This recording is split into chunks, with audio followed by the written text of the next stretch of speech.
boy received more than 60 stitches to his scalp and face. And the dog ended up being euthanized. KTVU's Christina Rendon is at the Contra Costa Animal Shelter in Martinez now with more on what happened. Christina? Well, Frank, Julie, we understand that the dog was brought here to Contra Costa Animal Services in Martinez, where it was euthanized, and that was at the request of the family immediately after this horrifying incident that happened to them. We understand that this little boy, 4 years old, was rushed to the hospital, and he has long hair down to his back that had to be shaved off during this surgery. But beside all of that, we understand he is in good spirits, and one of the first questions he asked was whether or not the doctor was able to put his hair back. His mom had to explain that it will now have to grow back. But again, he is strong, resilient, and this family just very shocked that this dog attacked their son. Despite the bandage wrapped around his head, Kaizen is in good spirits. He's happy, playful, and strong. Very strong. Never complain about the pain. Less than 2 weeks after being attacked by the family's Rottweiler at their home in Richmond. Kaizen's mother, Ning, tells us her 4-year-old son was playing with his brother under a blanket on the couch when the dog went under and bit Kaizen's head and scalp multiple times.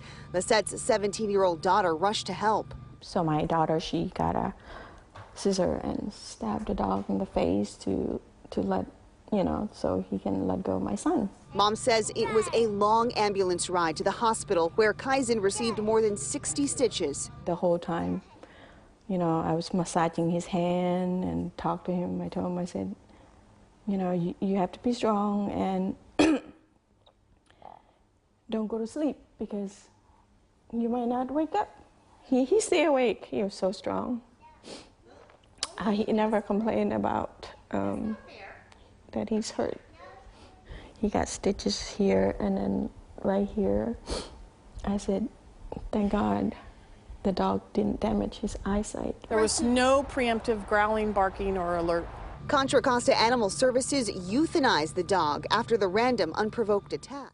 What we want to do is educate people to remember that socializing any animal, especially with a family of children, is imperative to the success of that animal in that home. The Rottweiler was a stray and adopted privately by the Lisette family in September after seeing a post on social media. Mom is now warning others to be careful with the pets they adopt and is grateful her son is okay. He was such a smart and good dog, It was so, I'm in shock. Just be careful because you never know. You never know. We got lucky. The next family might not be as lucky as we are.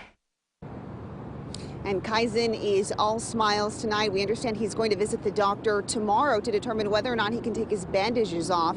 Meanwhile, Contra Costa Animal Services is warning the public, if you are going to adopt, just make sure you try and know the background of that animal. Make sure it is spayed or neutered, and make sure it is also vaccinated and licensed. Frank, Julie? Just incredible thinking by his 17-year-old sister to grab those sisters. A Rottweiler has such a strong jaw. There is no way to break its grip, but pulling out those scissors and stabbing it, what quick thinking on her part. And Mom says that her 17-year-old initially tried to cut the little boy's hair first, and then when that didn't work, the dog still had that grip on the child. That's when she stabbed the dog in the mouth to let it go. And really, the 17-year-old, we understand, is shaken up about it, still doesn't like to talk about it, but they're just so grateful this little boy is okay. Yeah, it's just such a scary situation. So glad to see him smiling, at least after something like that. Christina, thank you. Coming up, the city of Oakland reporting a decrease in violent crime. This is by no means mission accomplished. Details from police and what they're crediting for that decline. And later in sports, we'll hear from some of the former Raider great